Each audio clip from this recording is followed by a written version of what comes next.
यो हो बहसको साथमा कामना सेवा विकास बैंक, प्रगतिको आधार कामना सेवासँगको कारोबार। Registration open for +2 Science Management Humanities and Law, Lumbini College. गर्वैदेखि बलियो भूगर्भ सिमेन्ट।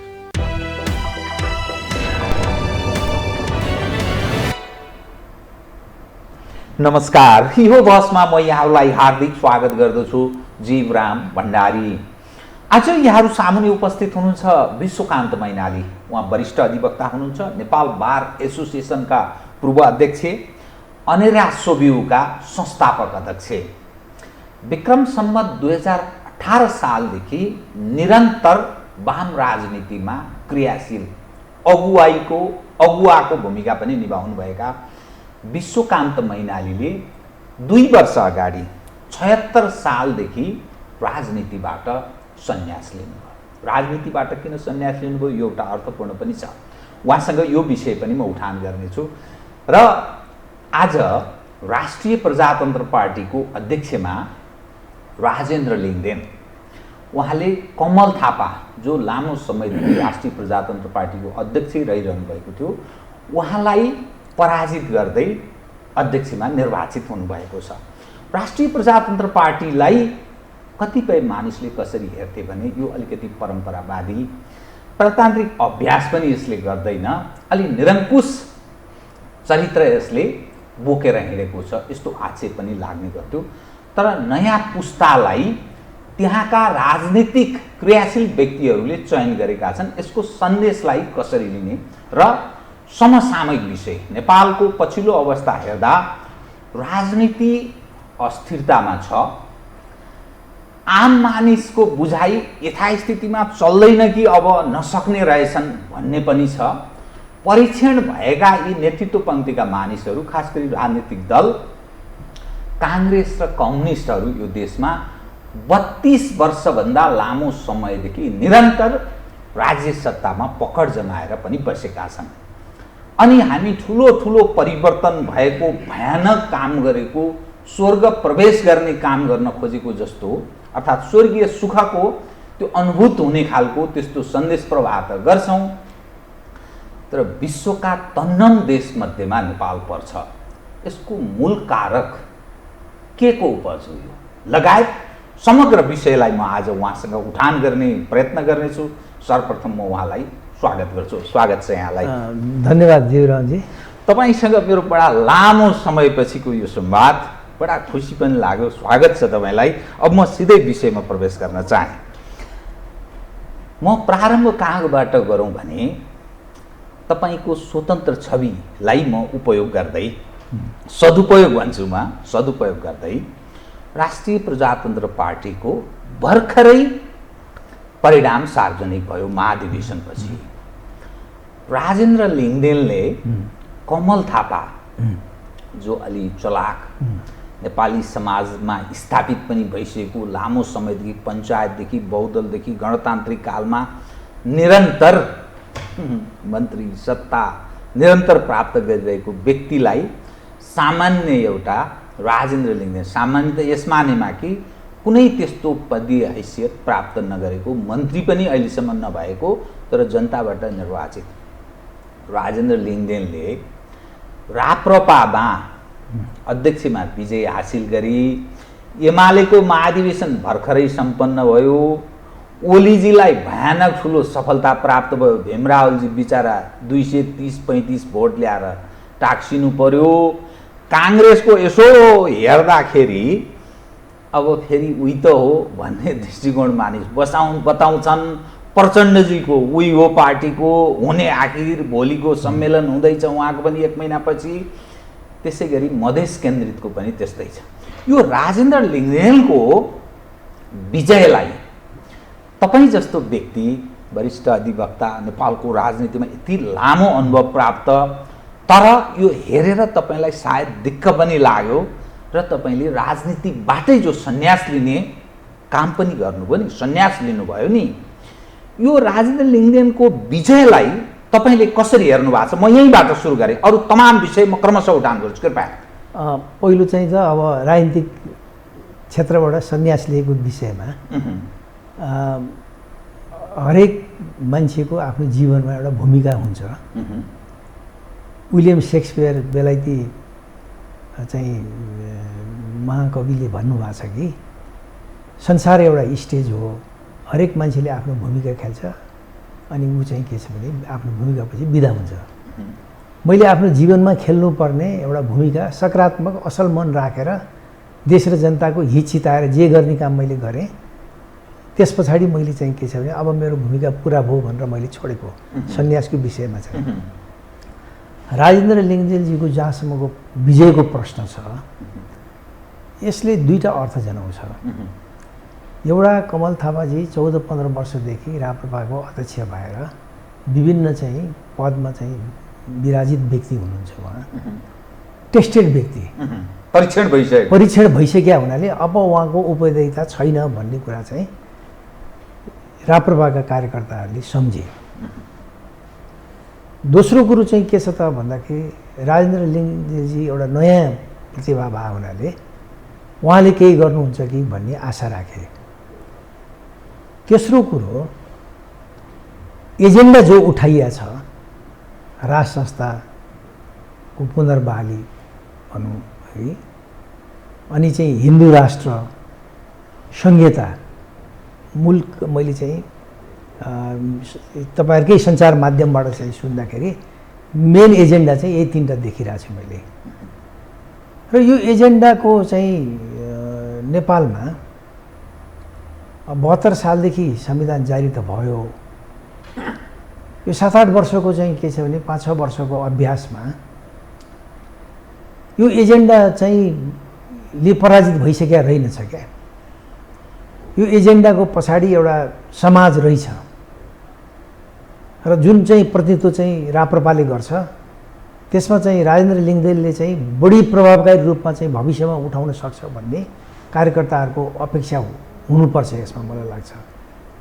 यी दुईटै कारणबाट चाहिँ के छ भन्दाखेरि कमल थापाजी एउटा टेस्टेड, उहाँको पनि चाहिँ ऊर्जाको परीक्षण भइसक्यो हुनाले अब उहाँबाट भविष्यमा अरू योगदान हुन नसक्ने चाहिँ कार्यकर्ताको धारणा रह्यो।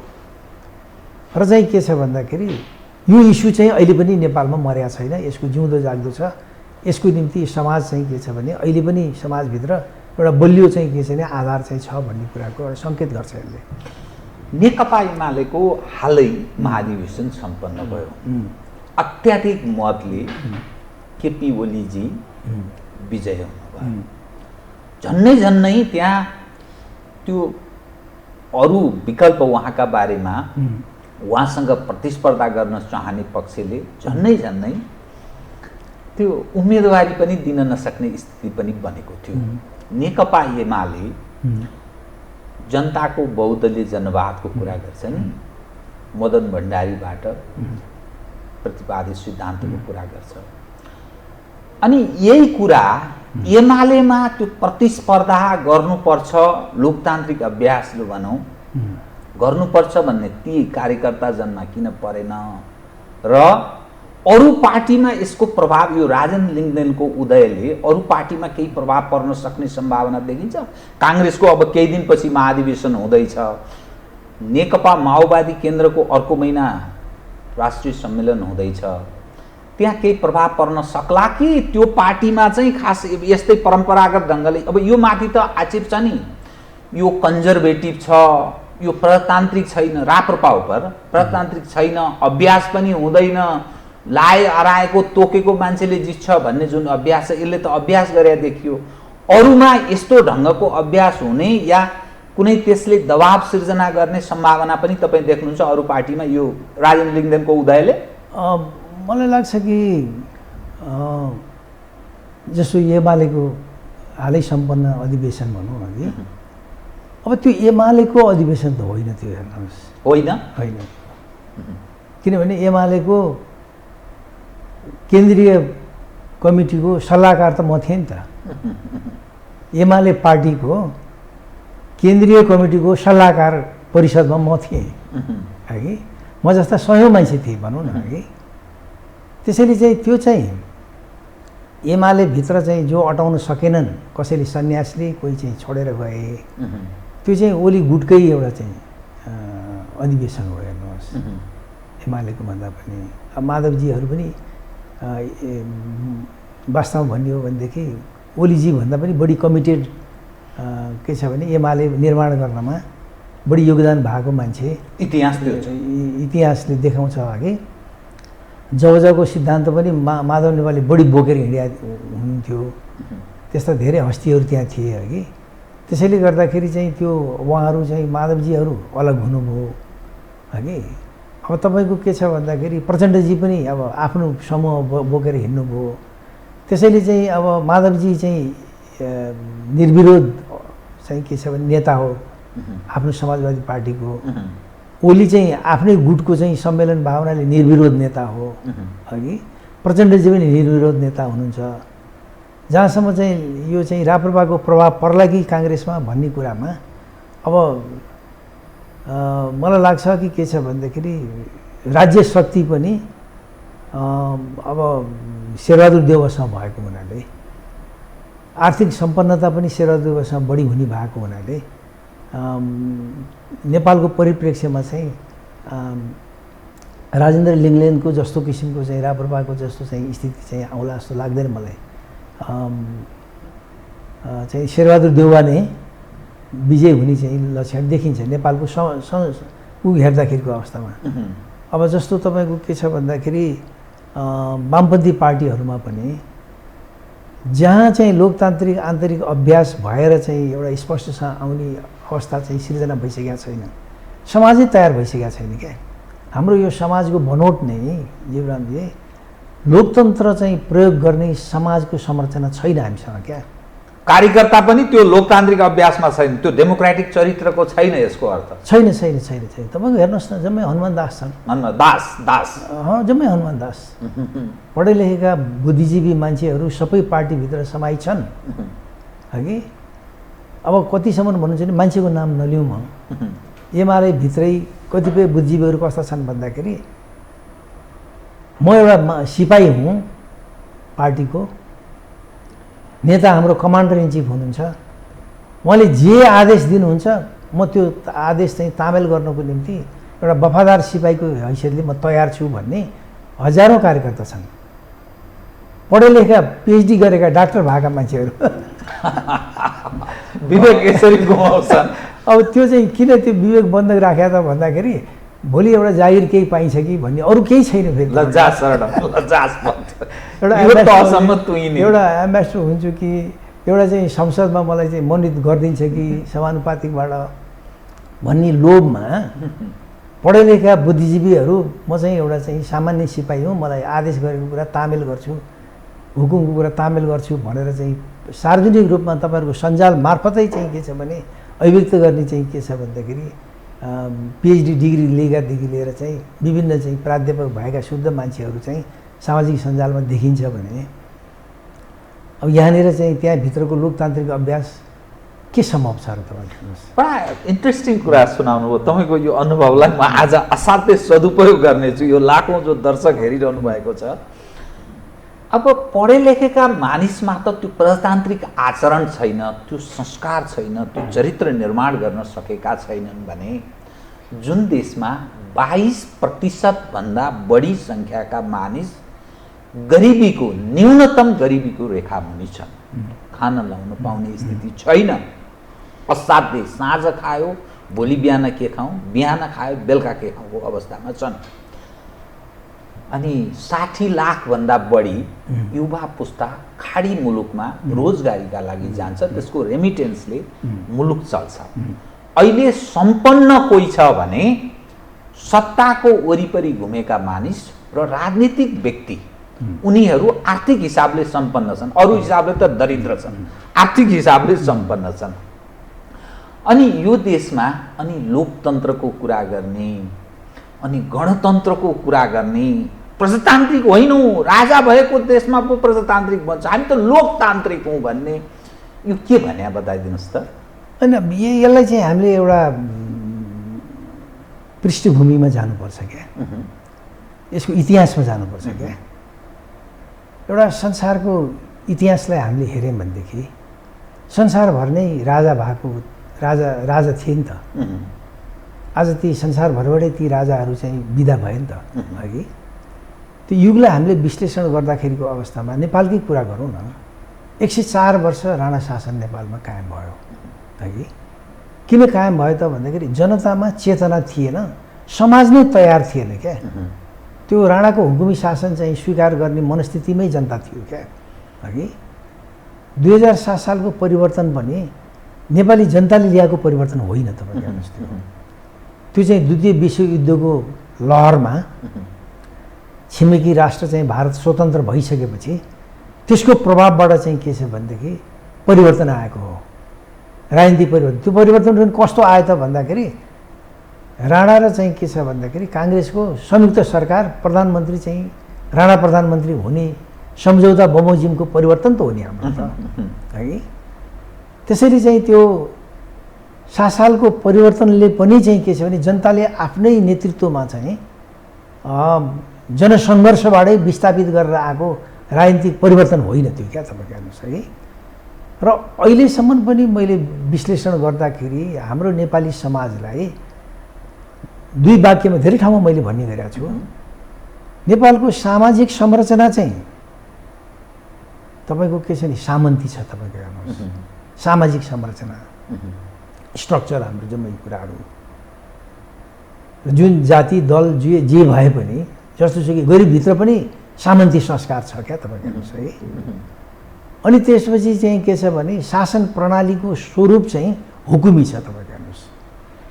त्यो सामन्ती संस्कारको समाज, हुकुमी संस्कारको शासन पद्धतिबाट कुनै दल मुक्त छैन। नेपाली काङ्ग्रेसले आफूलाई जतिसुकै प्रजातान्त्रिक लोकतान्त्रिक नाम दिए पनि त्यो चाहिँ के छ भनेदेखि त्यो यो संस्कारबाट मुक्त छैन। व्यक्ति विशेषको दोष भन्दा पनि परिस्थिति सिर्जना भइसकेका छैन। अब कम्युनिस्ट पार्टी प्रारम्भिक पुरातन कम्युनिस्ट पार्टीहरूमा त चाहिँ के छ भने केन्द्रीय चाहिँ के छ भने जनवादिता भने पनि डिक्टेटरसिप नै हुन्थ्यो। अपोजिसनलाई चाहिँ क्रसै गर्ने चलन थियो तपाईँको हेर्नुहोस्। चाहे स्टालिनको इराको हेर्नुहोस्, चाहे के छ भने इभन माओको इरामा पनि त्यो देखिन्थ्यो तपाईँको हेर्नुहोस् कि। अब अहिले त त्यो खालको ट्रेडिसन बहुलवादलाई नस्वीकार्ने, फरक विचार राख्नेलाई ग्रहण नगर्ने चलन थियो तपाईँको हेर्नुहोस् कि। अब त अहिले आएर मदन भण्डारीले एउटा चाहिँ के गरे भन्दाखेरि नेपालको सामाजिक बनोटमा कम्युनिजम जुन किसिमको अरू राष्ट्रहरूले अपनाएको मार्क्सिजम थियो त्यो चाहिँ त्यो पार्टी पद्धति चाहिँ एप्लाई हुन सक्दैन थियो। किनभने नेपाल एउटा चाहिँ कृषि प्रधान देश हो, मजदुर यो औद्योगिक देश होइन तपाईँको हेर्नुहोस्। र चाहिँ त्यो उद्योगको चाहिँ के छ भनेदेखि भएको देशहरूमा चाहिँ मजदुरहरूको चाहिँ एउटा सङ्गठनले चाहिँ परिवर्तन ल्याउने वर्गीय सङ्घर्ष एउटा हुन्थ्यो। यो कृषि प्रधान देशमा चाहिँ एउटा चाहिँ सामन्ती संस्कार हुने भएको हुनाले बहुदलीय जनवादको जुन उनले चाहिँ समाजवादबाट चाहिँ ल्याए उनले भनौँ अघि, कम्युनिस्ट पार्टीबाट चाहिँ विचलनको सिद्धान्त हो त्यो। त्यो सामाजिक चाहिँ के छ भने एउटा सोसल डेमोक्रेट्सको पद्धति हो। तर त्यसले नेपाललाई एउटा मुक्ति दियो। नेपाल सापेक्ष जस्तो बनाउने प्रयास गरे।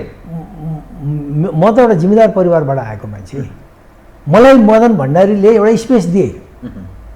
अब तपाईँ पनि नेपालको चाहिँ परिवर्तनको लागि वामपन्थी हुन सक्नुहुन्छ, किनभने बहुदल जनवाद प्रतिस्पर्धाको आधारबाट मात्र चाहिँ अब राजनीतिक परिवर्तन हुन्छ।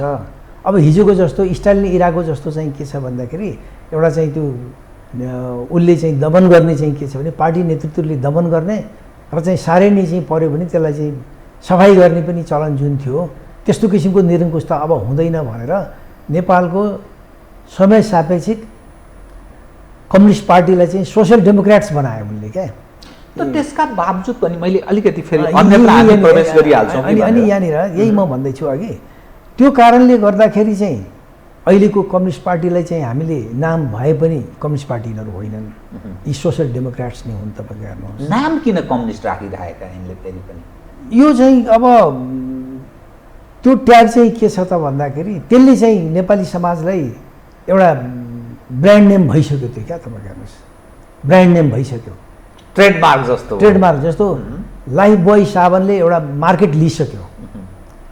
त्यसको विकल्पमा अर्को बनाउनु पर्यो भने लाइफ ड्राई गर्दाखेरि चाहिँ बढी सेल हुन्छ भनेर उसले लाइफ ड्राई गर्छ अर्कै कम्पनीले बनाउँदाखेरि। किनभने त्यो कम्युनिस्ट पार्टीको नामले एउटा चाहिँ मार्केट लिइसकेको बेला भएको हुनाले नाम चाहिँ कम्युनिस्ट राखेको हो, तर चाहिँ दर्शन चाहिँ कम्युनिस्ट छैन, उनीहरूको सोसल डेमोक्रेट्स नै हो।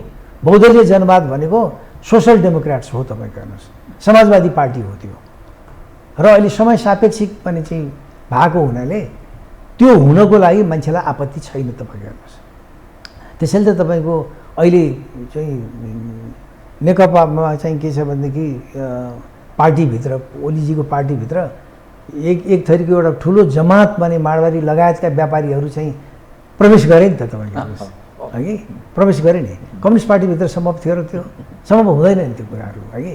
त्यसैले चाहिँ त्यो यो चाहिँ पार्टी चाहिँ भन्ने हो भने अब अहिले विश्वेश्वरको समाजवादमा एमाले छ, हिजोको राप्रपाको स्थितिमा चाहिँ काङ्ग्रेस पुगेको छ अहिले तपाईँको हेर्नुहोस्। र फेरि अर्को कुरा चाहिँ अहिले संसारमा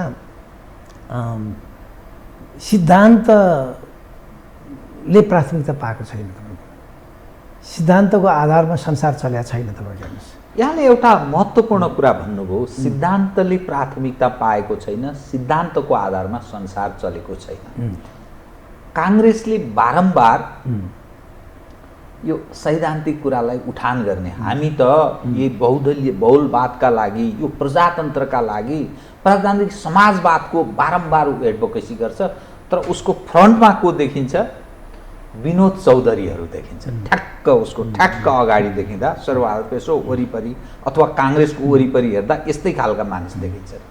खड्गप्रसाद ओली उनी जनताको बहुदलीय जनवादको आफू प्रखर निरन्तर त्यो एडभोकेसी गर्छन्। उनको वरिपरि यस्तै खालका व्यापारीहरू जस्तै के आङ छिरिङ शेर्पा भन्छ, यस्तै खालका ठेकेदारहरू यस्ता देखिन्छन्। प्रचण्डजीको वरिपरि ठेकेदार शारदा अधिकारी जस्ता मानिसहरू देखिन्छन्। यी समग्रमा जो नेपालको राजनीतिमा जसले लामो समयदेखि यो 32 वर्षदेखि भन्छु म 46 को परिवर्तन पश्चात यो देशमा कि काङ्ग्रेसले राजनीतिमा राजपाटमा सिंहदरबारमा कब्जा जमाएर बस्यो कि कम्युनिस्ट हौँ भन्नेहरूले कब्जा जमाएर बसे। यो दुनियाँमा यत्रो प्रगतिको यत्रो उदाहरण छ। लिक्वानिउले 31-32 वर्ष शासन गर्दा काया पलट गरे, सिंगापुरलाई सिङ्गापुर बनाए। चीनमै पनि 20-25 वर्षमै ठुलो परिवर्तन भएको छ, आर्थिक उन्नति भएको छ। अनि हाम्रो देश चाहिँ यो दक्षिण एसियामा पनि सबभन्दा तन्नम हुने, अनि यत्रो प्रजातन्त्र, यत्रो लोकतन्त्र, यत्रो परिवर्तन गऱ्यौँ, हामी जस्तो समुन्नत कोही छैन, यो लडेको इतिहास रचेको पार्टी भन्नुको केही तुक छ? होइन, यसमा के हुन्छ भने एउटा बिपी कोइरालाले भन्नुभएको छ क्या, विश्वर प्रसाद कोइराला एउटा नेपालको दूरदर्शी नेता र एउटा समाजवादी नेता हो। त्यो देखिन्छ अहिले नतिजाले पनि। एउटा चाहिँ पछिल्लो कालमा उहाँ राष्ट्रवादी नेता पनि हो। पूर्वकालमा त म भन्दिनँ कि पछिल्लो कालमा परिष्कृत व्यक्ति, परिपक्व व्यक्ति।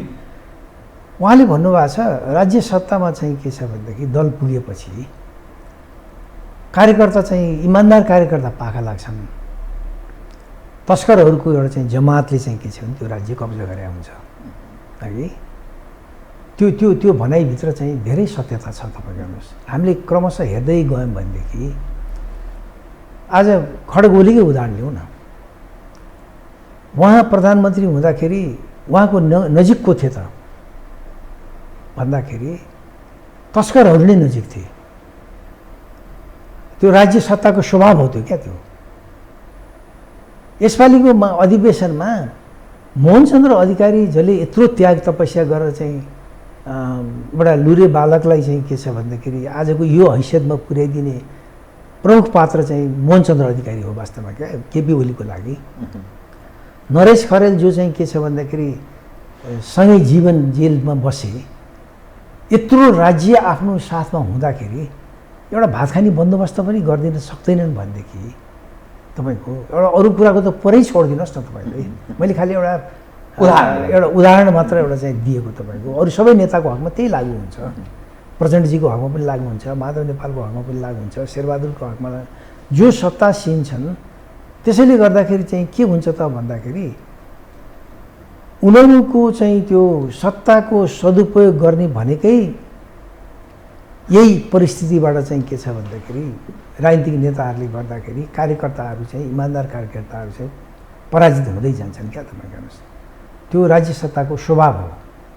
त्यो त्यस्तै चाहिँ एउटा दूरदर्शी एउटा चाहिँ नेता हुनु पर्यो, एउटा परिपक्व नेता हुनु पर्यो। त्यहाँको भावना नेता छ भनेदेखि संसारमा त्यस्तो परिवर्तनहरू भएको छ अघि, होइन भने राज्य स्वभावमा चाहिँ त्यो चाहिँ के छ भनेदेखि सखरमा चाहिँ झिँगा टाँसिया जस्तो, राज्य सत्तामा चाहिँ त जो चाहिँ के छ भन्दाखेरि व्यापार गर्ने, उद्योग गर्ने, धन्दा गर्ने अनि चाहिँ तस्कर गर्ने जमातले नै चाहिँ त्यहाँ के छ भने ओगटिराखेको हुन्छ। त्यो राज्य सत्ताको क्यारेक्टर हो। त्यसलाई क्रस ओभर गर्नलाई चाहिँ या त पार्टी नेताहरू दह्रो हुनु पर्यो, कार्यकर्ताहरू दह्रो हुनु पर्यो, इमान्दार हुनु पर्यो, होइन भनेदेखि चाहिँ तपाईँको यो चाहिँ स्वाभाविक भने चाहिँ प्रक्रिया हो। त जुन खालको राजनीतिक नेतृत्व नेपालको राजनीतिमा लामो समयदेखि छ नि, अब के त यही रूपमै यस्तै चलिरहन्छ कि तपाईँको नजरमा, तपाईँको जुन अनुभव छ नि, म त्यसलाई आज आम दर्शकका सामुन्ने म सदुपयोग गर्ने भन्दैछु, त यही रूपमा हाम्रो राजनीति चलिरहन्छ कि अब यसरी चाहिँ थेगिँदैन, नेतृत्व पनि ठिक भएन, नतिजा पनि राम्रो आइरहेको छैन। मानिसमा तपाईँले पनि अनुभव गर्नुभएको होला, हुन त तपाईँ विदेशबाट भर्खर फर्कनुभयो, तर विद्रोहात्मक भावना कार्यकर्ताजनमा पनि छन्, आम मानिसमा पनि छ।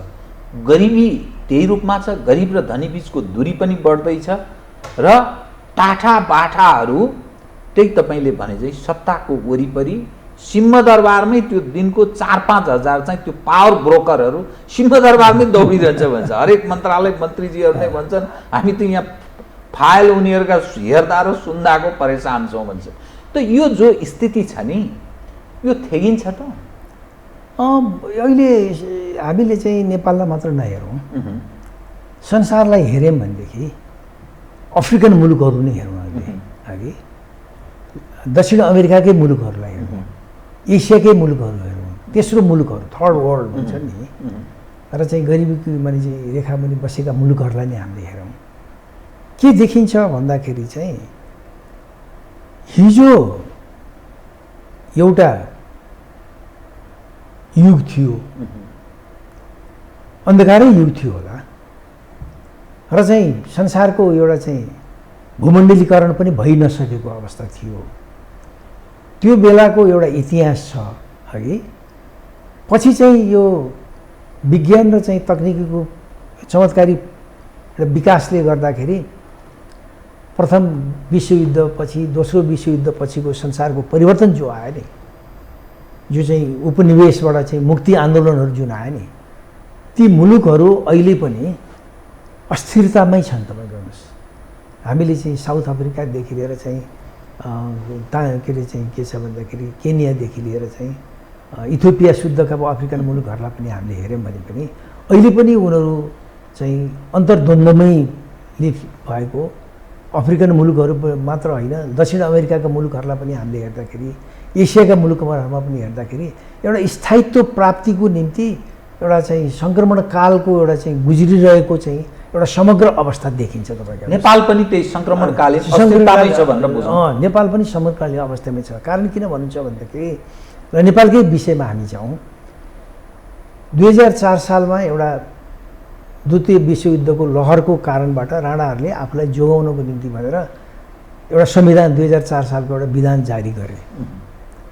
त्यसले केही रोकिन्छ कि आन्दोलन भनेर, तर त्यो सम्भव नभएपछि 7 सालमा एउटा परिवर्तन आयो। 7 सालमा अन्तरिम विधान बन्यो।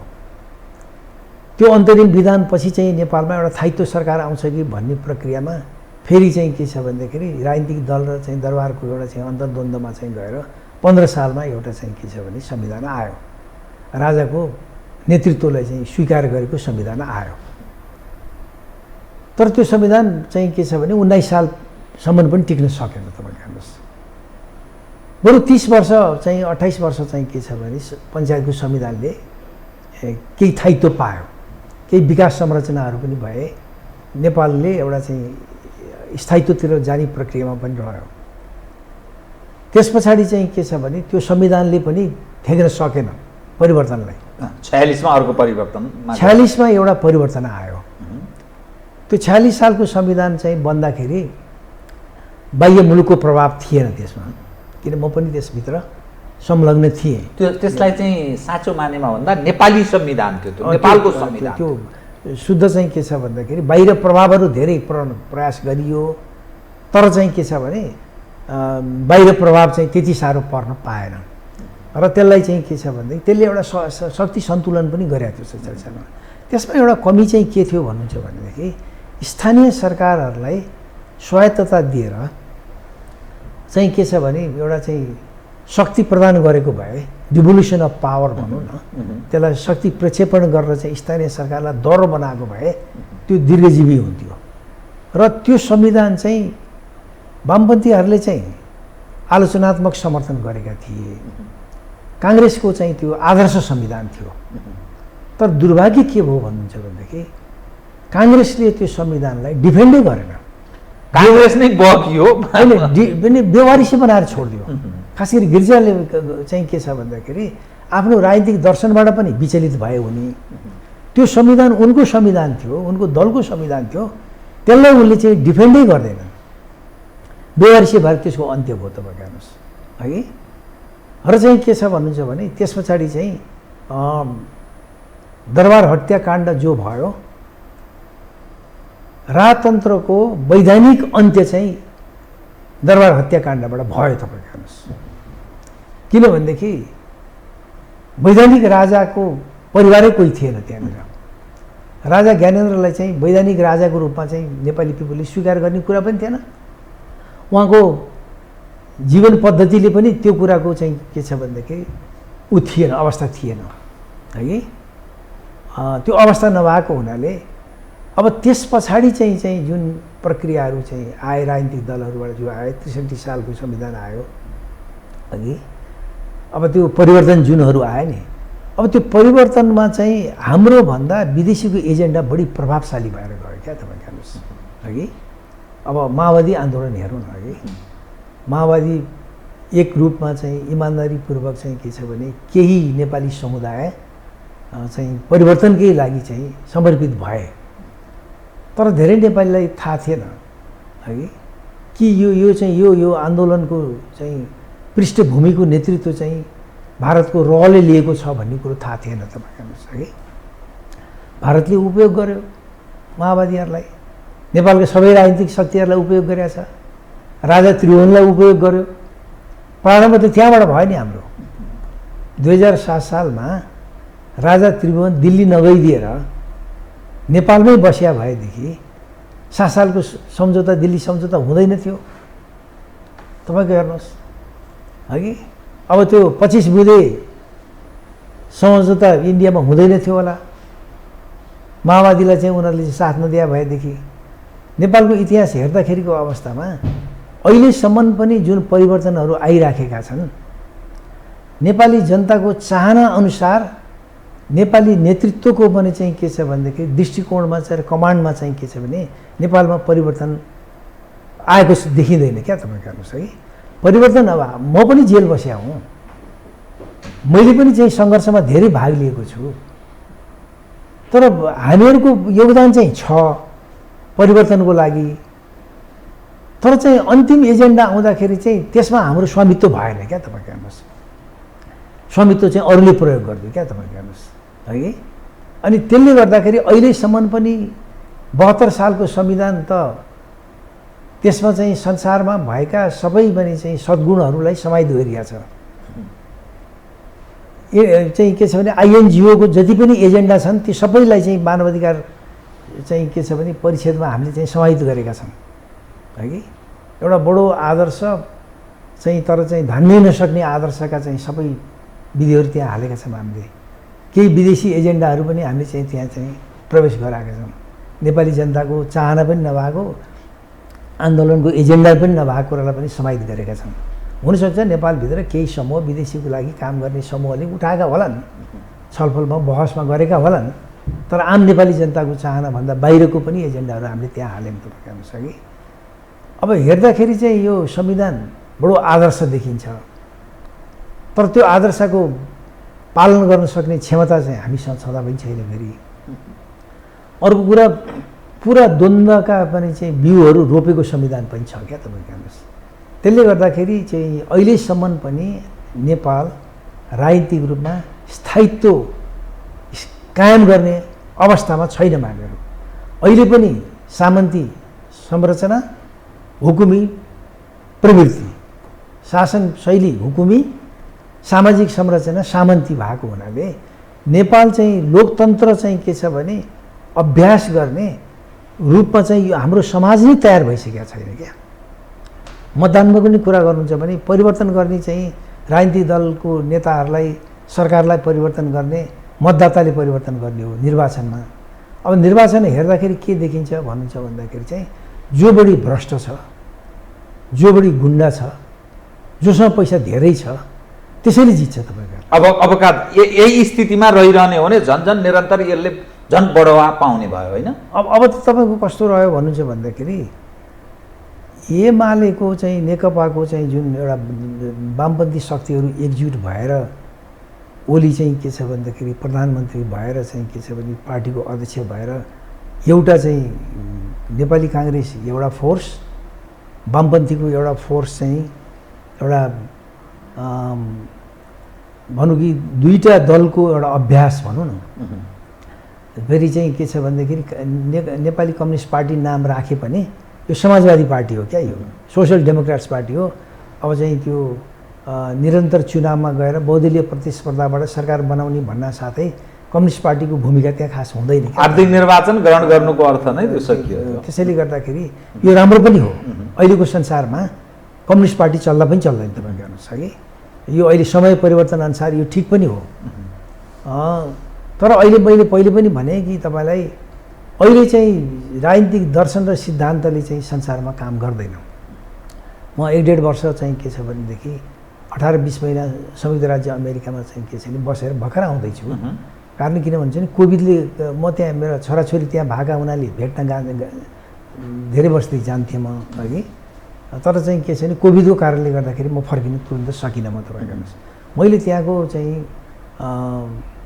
डोनाल्ड ट्रम्पकोदेखि लिएर चाहिँ सबै चाहिँ इलेक्सनदेखि लिएर उनीहरूको शासन व्यवस्था पनि उनीहरू नजिकबाट मैले हेरेँ। हेर्दाखेरि चाहिँ तपाईँको म तपाईँलाई एउटा साधारण उदाहरण दिन्छु। अहिले संसारमा दर्शनको चाहिँ राजनीतिक सिद्धान्तको भन्दा पनि अहिले समृद्धिको र आर्थिक विकासको कुरा नै प्राथमिकता छ। डोनाल्ड ट्रम्पको राजनीतिक एजेन्डा के थियो भन्दाखेरि अमेरिकालाई चाहिँ फेरि चाहिँ महान बनाऊ, make great again to USA हगि, र चाहिँ संसारको सबैभन्दा शक्तिशाली राज्य चाहिँ के छ भन्दाखेरि हामी हुनुपर्छ भन्ने उसको नारा थियो। मोदीको नारा तपाईँले हेर्नुहोस्,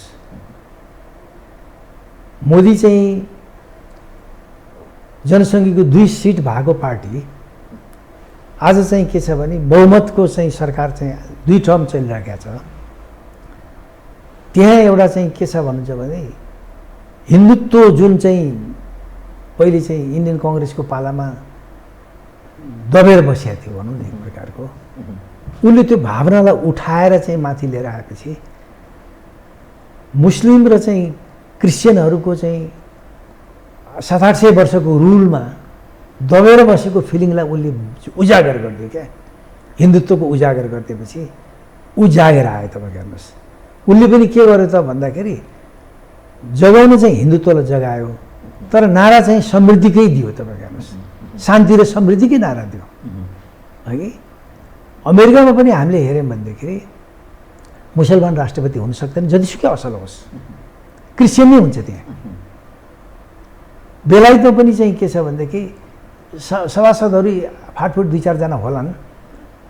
त्यसले गर्दाखेरि अहिले पनि त्यो धर्मको भूमिका चाहिँ संसारमा रहन्छ नै, छँदैछ। तपाईँको हेर्नुहोस् है, नेपालमा पनि रहन्छ, त्यसको धर्मको भूमिका रहन्छ, नरहने होइन।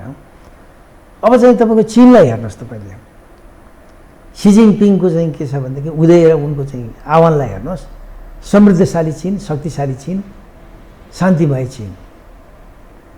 अमेरिकाको पनि अब पुँजीवादको चरम उत्कृष्टको चाहिँ के छ भने मुलुक संयुक्त राज्य अमेरिका। अहिले जे भए पनि चाहिँ समाजवादकै प्रतिनिधित्व गर्ने चाहिँ चिन र चाहिँ बृहत लोकतन्त्रको अभ्यास गर्ने भन्ने भारतको तीनटै राजनीतिक दलका नेतृत्वहरूको पार्टीहरूको शासकहरूको चाहिँ नारामा फन्डामेन्टल कहाँनिर दर्शनको डिफरेन्स देख्नुहुन्छ तपाईँले? समृद्धिकै कुरा छ तपाईँको हेर्नुहोस्।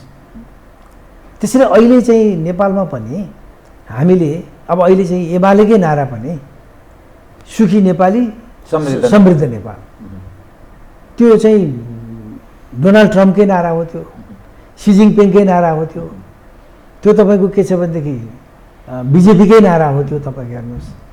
त्यसैले अहिले चाहिँ दर्शन चाहिँ गौण भएर, सिद्धान्त चाहिँ गौण भएर गयो क्या। म यहाँ प्राथमिकता चाहिँ के भयो त भन्दाखेरि नागरिकको जीवनलाई उठाउने, देशलाई समृद्ध बनाउने, त्यो नै अहिलेको राजनीतिक मूल दर्शन हो तपाईँको हेर्नुहोस्।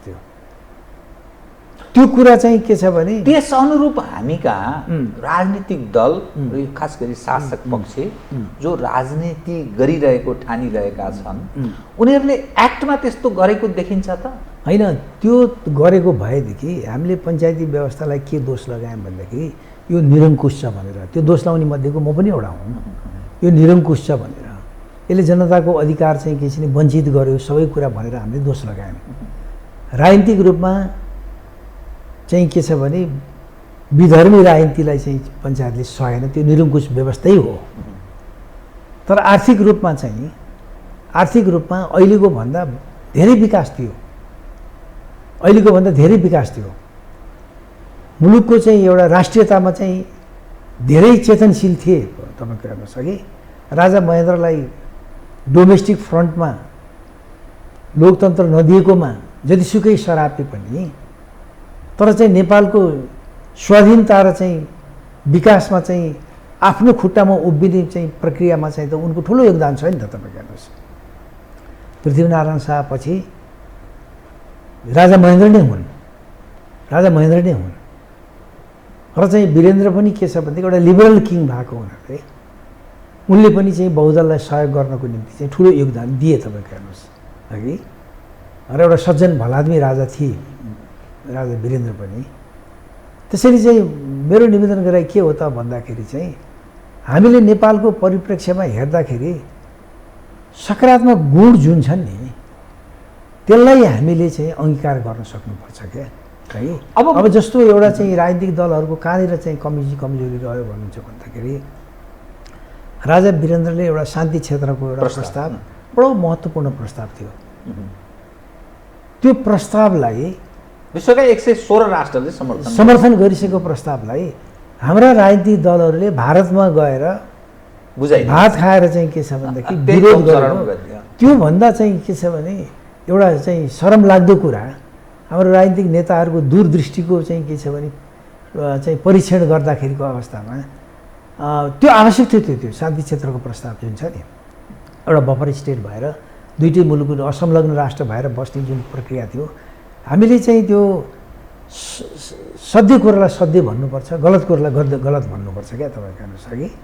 त्यो हामीले चाहिँ ठम्याउन सकेनौँ क्या त्यसरी त्यो।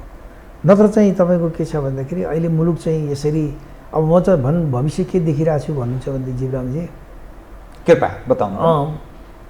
अब एउटा मार्क्सवाद भने एउटा मार्क्सवादमा 15वटा कम्युनिस्ट पार्टी नेपालमा छन्, 10जना चाहिँ मिलेर बस्न सक्दैन।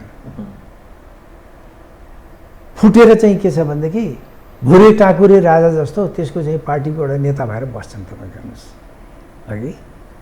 अब बहुदलीय प्रतिस्पर्धाबाट सरकार बन्छ।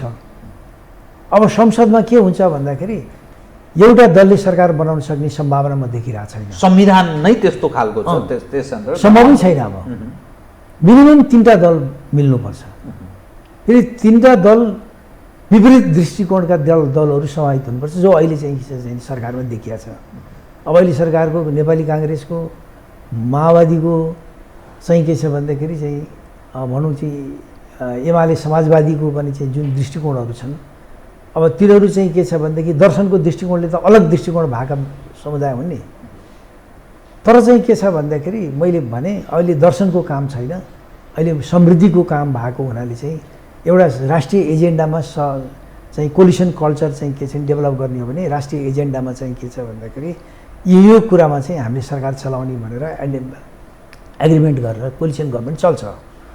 अब तर तपाईँको के छ भने संविधान कस्तो खालको छ त भन्दाखेरि पुरा द्वन्द्वले भरिएको संविधान छ, हगि संहिता छ, द्वन्द्वपूर्ण छ यो संहिता। किनभने स्थानीय निकाय प्रदेशको मातहतमा हुनुपर्छ भन्ने प्रदेश चाहन्छ, सङ्घीय केन्द्रीय संहिताबाट चाहिँ प्रदेशले चाहिँ के छ भने स्वायत्तता चाहन्छ।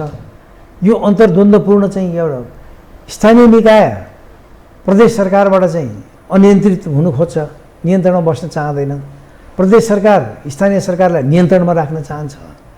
प्रदेश सरकारमाथि केन्द्र सङ्घले चाहिँ नियन्त्रण गर्न चाहन्छ। प्रदेश सरकार चाहिँ स्वायत्त चाहन्छ।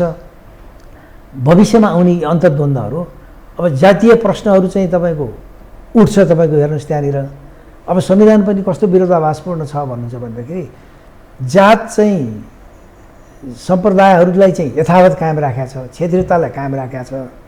यतातिर चाहिँ फेरि के छ भने बिहाबारीदेखि लिएर सबै कुरामा चाहिँ उदार हुनुपर्ने चाहिँ अन्तर्जातीय बिहामा हुनुपर्ने सबै कुरा भन्ने कुरा छ। अब तपाईँ र म अहिले चाहिँ खस बाहुनको समूहभित्र पर्ने, म आफूलाई खस बाहुन कहिले भन्न चाहन्न, म होइन, म एउटा नेपाली हुँ, हगि। तर राज्यले चाहिँ मलाई चाहिँ एउटा सीमाभित्र लगेर चाहिँ एउटा चाहिँ सानो समूहभित्र जबरजस्ती लगाएर धकेल्दै तपाईँ गर्नुहोस्। भोलि गएर चाहिँ भनौँ कि अब एउटा उदाहरण तपाईँको लागि बाबुराम भट्टराई र हिसिला एबीको सन्तान छ, ऊ कुन जनजातिभित्रको सन्तान हो? त्यो चाहिँ बाबुरामको छोरी आर्य खसभित्र हो कि अथवा तपाईँको चाहिँ जनजाति नेवारभित्रको हो कि उसको हैसियत के? अब त्यस्तो सन्तान नेपालमा चाहिँ समाजवादको दृष्टिकोणले त्यस्तो सन्तान हुनुपर्छ भन्ने हाम्रो मान्यता। जातिको प्रथा कुरा होइन कि मानिसको कुरा हो त्यो कुराहरू, हगि। अब सामन्ती व्यवस्थाले संरचना गरेको जातीयलाई साम्प्रदायिकता चाहिँ ल्याएर संविधानमा राखिया छ र कम्युनिस्ट पार्टीले बोकेर त्यही हिँडिया छ। तपाईँको हेर्नुहोस् अब त्यहाँ पनि अन्तर्द्वन्द्व हुन्छ फेरि तपाईँको हेर्नुहोस्, हगि। अब क्षेत्रीय अन्तर्द्वन्द्व त स्वाभाविकै छ। मधेसी एक भन्ने कुराको नारा अहिलेसम्म पनि अन्त्य भएको छैन। अब त्यसले यो भविष्यमा यो द्वन्द्व त चाहिँ अहिले त चाहिँ के छ भने एउटा आपतकालीन अवस्था जस्तो देखिया हुनाले केही अब निर्वाचन पनि नजिक आउँदैछ भने हुनाले केही दलहरूले धैर्यता राखेर शान्तिपूर्ण बसिराखेको अवस्था छ।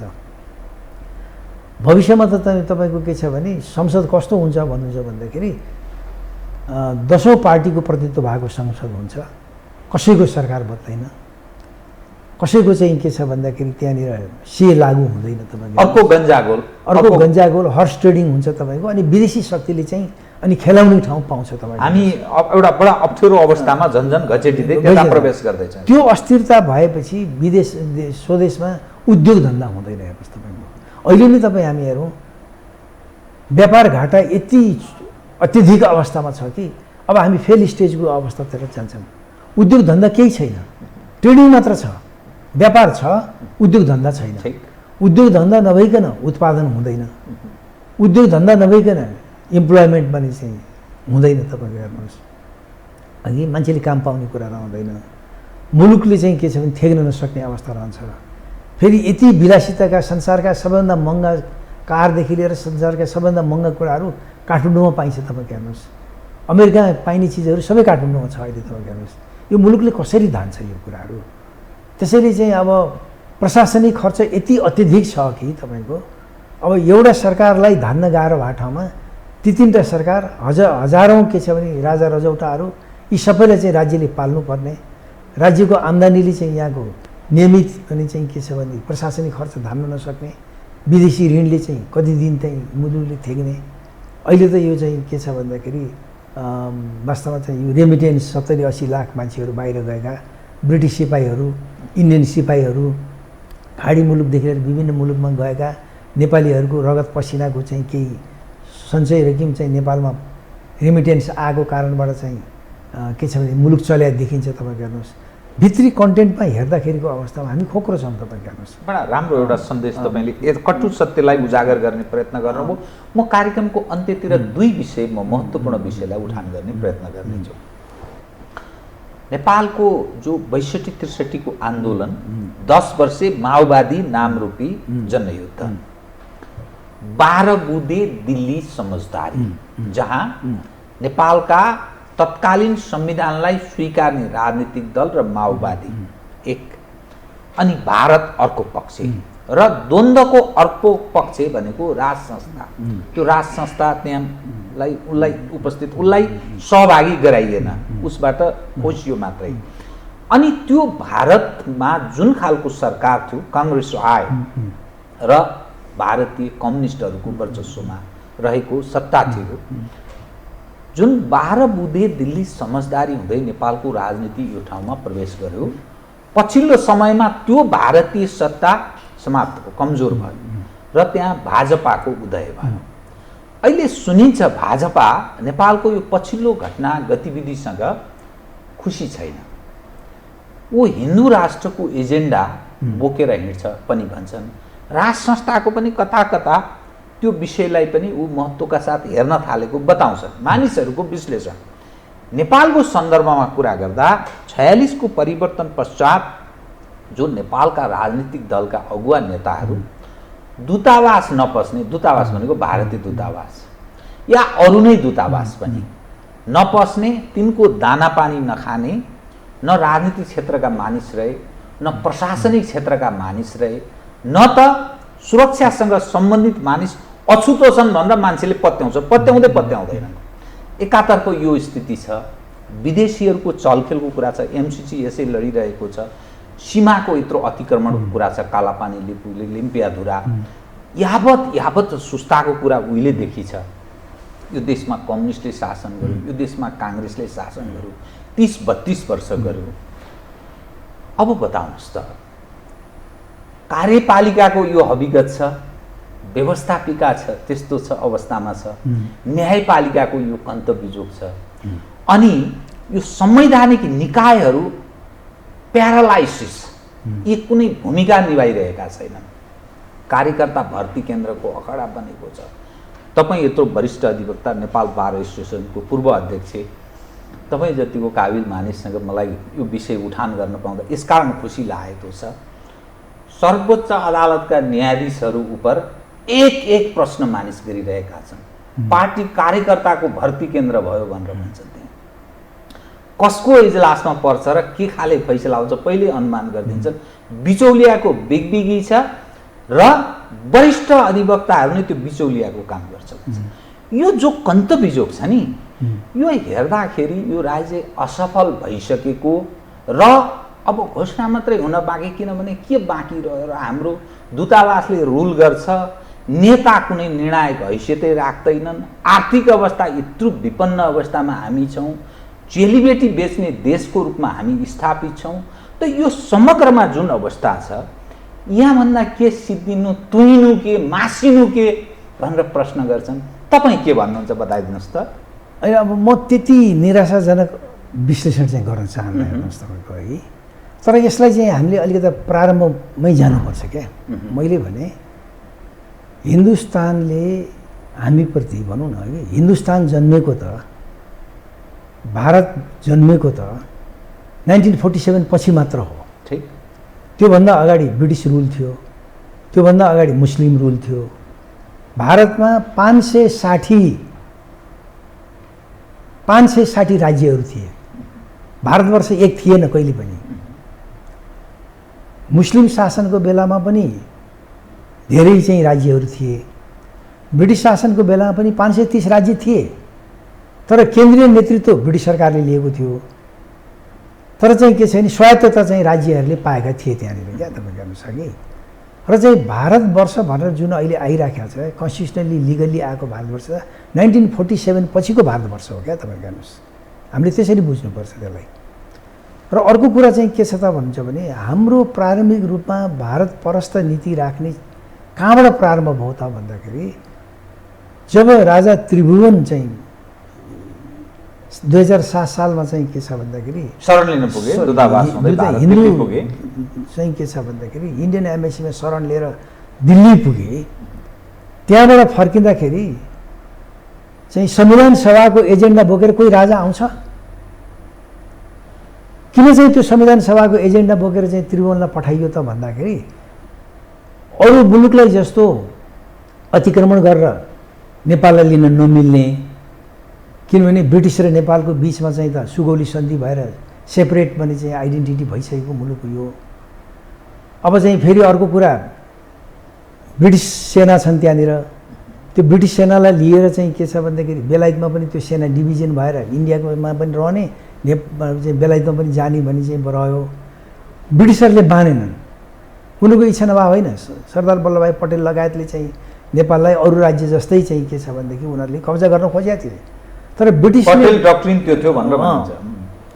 ब्रिटिसहरूले नमानेको कारणबाट त्यसो भएदेखि चाहिँ यो संविधान सभाको एजेन्डा बोकेर पठाइदिएपछि संविधान सभामा हामीले म्यानिपुलेट गरेर चाहिँ नेपाललाई भुटान बनाउनुपर्छ भन्ने नेहरू डक्ट्रिन थियो त्यतिखेर। क्या तपाईँको हेर्नुहोस् है, त्यहाँदेखि नै हामीहरू कमजोर भयौँ। 7 सालको सिक्किमको सट्टा भुटानको रूपमा हामीलाई 1947मा भुटानसँग उनीहरूले सम्झौता गरेर परराष्ट्र चाहिँ सुरक्षा लिइसकेका थिए।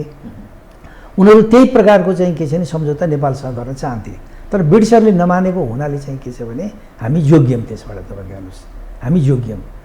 अब त्यो 1950 को ट्रिटी जुन छ, त्यो ट्रिटी चाहिँ 10 धाराको ट्रिटी चाहिँ, अब म एउटा लयर हुँ, सिनियर लयर हुँ, मैले इन्डिया पनि धेरैचोटि चाहिँ लिगल फोरमहरूमा डिस्कसन गरेको छु कि त्यो 1950 को सन्धिले नेपाल र भारतको बिचमा चाहिँ खुला सीमा हुनुपर्ने जरुरत छैन। तपाईँको हेर्नुहोस् है, खुला सीमा हुन जरुरत छैन तपाईँको हेर्नुहोस्।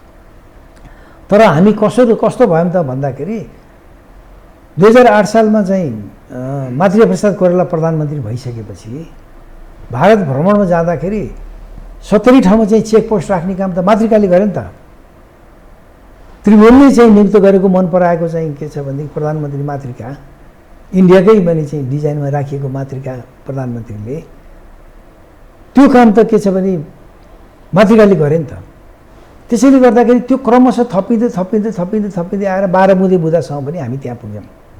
12 बुँदे सम्झौताको विषयमा भन्छ भने त्यतिखेर त म बडो सक्रिय बने चाहिँ एउटा बारको बन्ने चाहिँ नेता थिएँ र बार एसोसिएसनको अध्यक्ष हुनुहुन्थ्यो तपाईँ नेपाल बार। त्यतिखेर चाहिँ के छ त भन्नुहुन्छ भन्दाखेरि यी सबै नेताहरूसँग सम्पर्क थियो, हामीहरूको सम्पर्क थियो। माओवादीका सयौं केसहरू हामीले हेरेका थियौँ। मानवाधिकारको दृष्टिकोणबाट हेर्दाखेरि माओवादीसँग पनि हामी धेरै नजिक थियौँ। यो चाहिँ यिनीहरू अपराधीको रूपमा यिनीहरूलाई व्यवहार गर्न हुँदैन, राजनीतिक दलको रूपमा व्यवहार गर्नुपर्छ, यिनीहरू राजनीतिक एजेन्डा हो, तर अपराध गरेकोमा चाहिँ कानुन बमोजिम सजाय गर्नुपर्छ भन्ने नै मुख्य चाहिँ के छ भने थियो। तपाईँको हेर्नुहोस् है, त्यसले गर्दाखेरि नेपालभित्रै यो चाहिँ हुनुपर्छ भन्ने चाहिँ हाम्रो धारणा थियो। समझदारी हुँदा नेपालभित्रै हुनुपर्छ भन्ने कुरो धारणा थियो। तर चाहिँ के छ भने माओवादी आन्दोलनमा प्रमुख भूमिका चाहिँ रले खेलेको हुनाले चाहिँ त्यो रबाट प्रभावित सबै छन्। तपाईँको हेर्नुहोस्, हिन्दुस्तानबाट चाहिँ कुन चाहिँ नेता चाहिँ जो नेतृत्वमा पुगेको छ, कुन चाहिँ नेता तपाईँको के छ भन्दाखेरि हिन्दुस्तानको प्रभावबाट अलग छ। तपाईँको केपी ओलीकै उदयलाई हेर्ने हो भनेदेखि महाकाली सन्धिमा जो बढी उफ्रिएर चाहिँ के छ भने भारतलाई जिम्मा लाउन खोज्यो तिनीहरूको प्रगति भएको छ। हेर्नुहोस् त तपाईँको नेपालको राजनीतिमा जसले चाहिँ एउटा नेपाललाई स्वाधीन र चाहिँ के छ भन्दाखेरि पछ्यौडे राख्नुपर्छ भन्ने चाहिँ अडान लिने नेताहरूको चाहिँ के छ भने उदय भएको छैन। ती नेपाली राजनीतिक दलभित्र पनि तिनीहरूले प्रशय पाउन सकिरहेको छैन। तपाईँको हेर्नुहोस् हगि, जतिसुकै हामीले चाहिँ चर्का नाराका कुरा गरे पनि, राष्ट्रियवादका कुरा गरे पनि कुनै न कुनै क्षणमा चाहिँ भारतको एउटा चाहिँ के छ भने आशीर्वाद नपाएको नेताले नेतृत्व पाउन सकिरहेको छैन। तर चाहिँ त्यो कार्यकर्तामा चाहिँ त्यो चेतना छ, जागरण छ, तर कार्यकर्तामा त्यो साहस छैन। फेरि म नै हो 1 महिना तपाईँको पूर्व मेचदेखि पश्चिम महाकालीसम्म सिमानामा कहाँ बाने चाहिँ अधिकरण भाषा भनेर एउटा हामी टिमै भूगोल वेत्तादेखि लिएर चाहिँ सर्वे वेत्तादेखि लिएर एउटा टिमै हामी एउटा ठुलो ग्रुपै पनि हिँड्यौँ। हेर्दाखेरि देखियो त्यो कुराहरूको बारेमा एउटा छिमेकी राष्ट्रसँग मित्रवत रूपमा चाहिँ सीमा गर्नुपर्छ भन्ने सुस्ताको इस्यु 2025 सालमा उठाउने चाहिँ के छ भने चाहिँ अनिरासु बिको अध्यक्षको हैसियतले मैले उठाएको हुँ। 6 महिना जेल जानु पर्यो मैले। तपाईँको हेर्नुहोस् त्यो इस्यु उठाउँदाखेरि कतिपय दमनहरू भए। तपाईँको हेर्नुहोस् हगि, अब त्यसैले गर्दाखेरि चाहिँ के छ भने अब चाहिँ अहिले मलाई के लाग्छ भन्दाखेरि हामीले यो विगतको इतिहासलाई विश्लेषण गरेर अब हामीसँग अहिले तपाईँले तुरुन्तै नेतृत्व फेर्न सक्ने सम्भावना छैन। तपाईँको हेर्नुहोस्, न एमालेमा फेर्न सक्नुहुन्छ, न काङ्ग्रेसमा फेर्न सक्नुहुन्छ, न मधेसवादी दलमा, न राप्रपामा खास फेर्न सक्नुहुन्न तपाईँले, अघि। तर चाहिँ के छ भने यिनीहरूमा चेतना आउनु पर्यो। राप्रपामा त प्रमुख नेतृत्व त फेरियो नि, होइन, आमूल परिवर्तन होइन। राप्रपामा प्रमुख नेतृत्व फेरिए पनि एजेन्डा त चाहिँ त्यसलाई कार्यान्वयन गराउनु त सक्नु पर्यो नि। मान्छे पो फेरियो त, पात्र पो फेरियो त, तर चाहिँ संरचना र चाहिँ के छैन एजेन्डा त कार्यान्वयन गराउन सक्नु पर्यो नि। त्यसले सकारात्मक दिशा दिनु पर्यो नि। अझ त्यो हिन्दू चाहिँ राज्य कायम गर्ने प्रक्रियामा फेरि बिजेपीकै शरण पर्ने, बिजेपीमै शरण जानुपर्ने भयो भने त फेरि अर्को एउटा समस्या आउँछ। तपाईँ हेर्नुहोस्, अघि हिन्दू राष्ट्र कायम गर्नलाई त बिजेपीको शरण नपरिकन आउँदैन होला त्यो। अब फेरि त्यहाँ जाँदाखेरि त फेरि अर्को समर्पणवाद हुन्छ। तपाईँको हेर्नुहोस्, त्यो त्यहाँनिर पनि समस्या छ। नेपाली अब जो जनमत सङ्ग्रह संविधानमा एउटा प्रावधान छ क्या, तपाईँको जनमत सङ्ग्रहको प्रावधान छ। जनमत सङ्ग्रह गराउने भन्ने कुराहरू अब त्यो कति सम्भव छ छैन त्यो अब राजनीतिक दलका नेताहरूले सोच्ने कुरा हो। तर संविधानमा चाहिँ संशोधनको आवश्यकता चाहिँ छ। अब तपाईँको संविधानमा संशोधनको आवश्यकता छ, किनभनेदेखि यसले चाहिँ 6 वर्ष जो अभ्यास गर्यो 72 सालले, 72 सालको संविधानले जो 6 वर्षको अभ्यास गरेछ त्यसले मुलुकलाई समृद्धितर्फ उन्मुख गरेन। तपाईँ हेर्नुहोस्, एकतातर्फ उन्मुख गरेन, राष्ट्रिय स्वाभिमानतर्फ अखण्डतातर्फ उन्मुख गरेन। त्यसैले संविधानभित्र भएका कमी कमजोरीहरूलाई सुधार गर्नको लागि चाहिँ के छ भन्दाखेरि संविधानमा आवश्यक संशोधन गर्नुपर्ने जरुरत छ। फेरि संविधान भनेको कुनै धार्मिक डकुमेन्ट होइन। संसारमा चाहिँ के छ भनेदेखि संविधानको सुन्दर पक्ष भनेको के छ त भन्दाखेरि सबैभन्दा असल संविधान त्यो संविधान हो जुन संविधानले भविष्यको आकाङ्क्षालाई चाहिँ बन्धकमा राख्दैन क्या। म अब यहाँसँग कार्यक्रमको ठिक अन्त्यमा एउटा विषय मैले उठान गरिनँ भने अलि अन्याय हुन्छ। अनि यो न्यायालयको के नि, तपाईँ एउटा वरिष्ठ अधिवक्ता, नेपाल बार एसोसिएसनको पूर्व अध्यक्ष, यो के भएको यो? अनि न्यायालयमा चाहिँ अब अहिले चोलेन्द्र शमशेर जबरा चाहिँ के छ भने त्यो पानी उमाल्दाखेरि पहिलो फ्लेमले पानी उम्लिँदैन कि 100औं फ्लेमपछि उम्लिन्छ। त्यो चाहिँ एउटा त्यो उम्लिने बेलाको पात्र हो। त्यो विसङ्गति विकृति भ्रष्टाचारहरू मौलाउँदै मौलाउँदै आउँदाखेरि उहाँको नेतृत्वमा चाहिँ झन बढेर गयो क्या। त्यो झन बढेर गएपछि पानी उम्ल्यो। त्यो प्रक्रिया चाहिँ विसङ्गति विकृति र भ्रष्टाचार त प्रारम्भकालदेखि नै थियो, हामी कहाँ नभएको होइन। त्यो सबै नियन्त्रित रूपमा थिए, थोरै रूपमा थिए अघि। अब अहिले चाहिँ त्यो उम्लेर गएको हुनाले नेपाल बार एसोसिएसनको भनेको एउटा चाहिँ न्याय सम्पादन गर्ने एउटा पक्ष हो। न्याय सम्पादनमा 4वटा पक्ष हुन्छन्। एउटा झगडिया भनौँ, जसलाई चाहिँ मलाई मर्का पर्यो भनेर चाहिँ अदालत धाउने, त्यो झगडियालाई चाहिँ अदालत पुर्याइदिने काम वकिलले गर्छ। त्यहाँ चाहिँ निजामती सेवाका कर्मचारी हुन्छन् जसले चाहिँ त्यो प्रशासन चाहिँ के छ भनेदेखि मुद्दाको व्यवस्थापन गरिदिन्छन्। न्यायाधीश हुन्छ अन्तिम इन्साफ दिने। 4वटा पक्ष मिलेर चाहिँ इन्साफ पनि चाहिँ प्रदान गर्छन् अघि। अब त्यसमा चाहिँ तपाईँको के छ भने चारै पक्षको चाहिँ कमजोरी छ। तपाईँ हेर्नुहोस् अघि, अब झगडिया पनि राजनीतिक झगडिया छ भनेदेखि, ठुलो व्यापारी झगडिया छ भनेदेखि चाहिँ तपाईँको उसले चाहिँ भ्रष्टाचार गराउने त स्वाभाविक हो।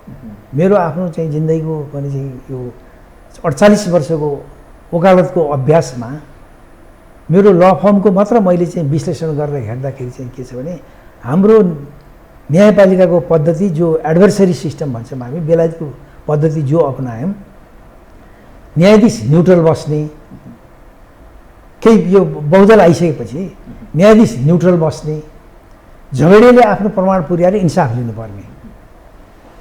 90% गरिब जनताले चाहिँ नेपालमा इन्साफ पाएका छैनन् मेरो अध्ययनबाट, मेरो ल फर्मबाट।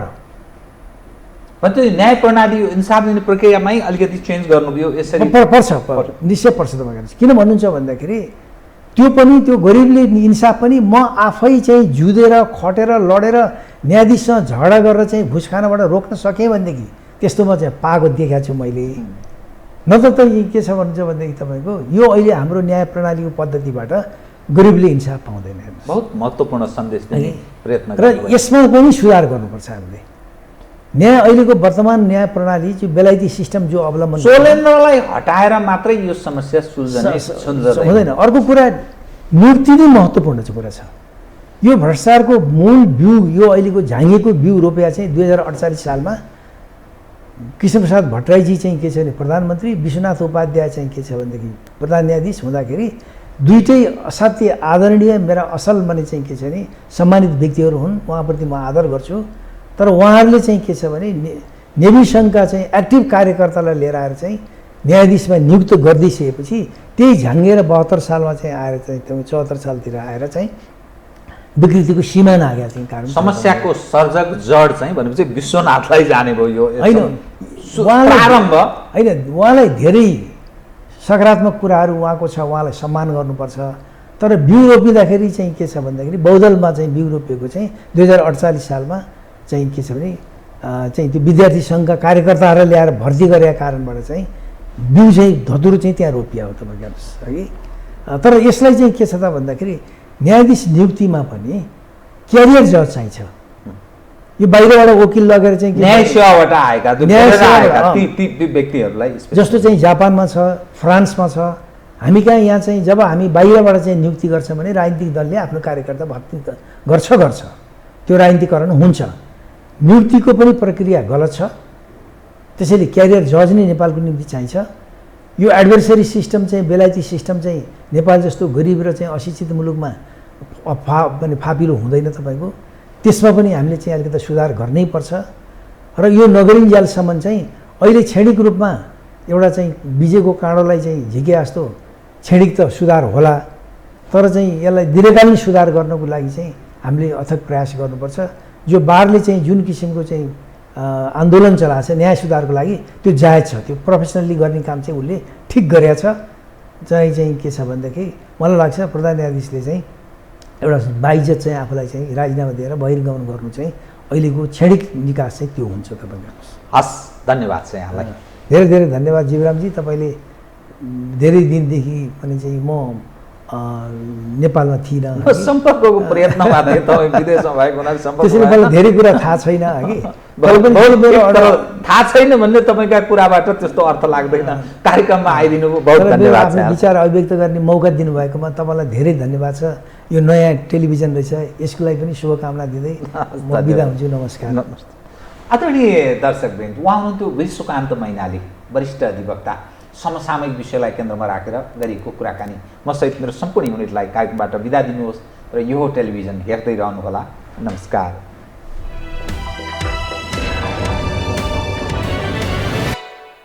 यो हो बहसको साथमा कामना सेवा विकास बैंक, प्रगतिको आधार कामना सेवासँगको कारोबार।